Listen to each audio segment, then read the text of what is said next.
ఈ బిర్జీ ఎక్కడ అనుకుంటున్నారా? మన ఎలంకుదుర్లో బిర్జీ అండి. ఇక్కడ ఎందుకున్నామంటే చేపలండి. చేపల కోసం ప్రతి సండే చికెన్ తింటాంలే అని చేపలు వండుకుందాం అనుకుంటే నా బ్యాడ్ లక్ ఏంటో చేపలు దొరకలేదు. దొరికిందే కానీ నచ్చిన చేపలు దొరకలేదు. ఇంకా చికెన్ కర్రీ, గోంగూర చికెన్ అయితే వండాను.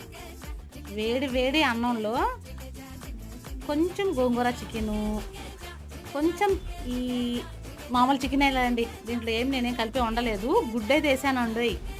వేసి మా వారికి పెడితే సూపర్ అన్నారు. ఇంకేముంది, ఎక్కేసాను మునగ చెట్టు. మా వాడికి కూడా బాగా నచ్చేసింది. ప్రతి సండే ఇలాగే ఉండమ్మా 2 కర్రీలు అంటున్నాడు. మనకు ఓపిక ఉండద్దా అండి? మనకు టైం ఉండద్దా? ఇంకా పోతే నేనైతే చికెన్ పిచ్చిదాన్ని. నాకు ఎలా వండినా బాగానే ఉంటుంది. మా చిన్నమ్మాయి సూపర్ అనింది. ఇంకా మా పెద్దమ్మాయి కూడా సూపర్ అనింది. చికెన్ కర్రీకి వంకలు పెట్టేవాళ్ళు ఎవరు ఉంటారండి?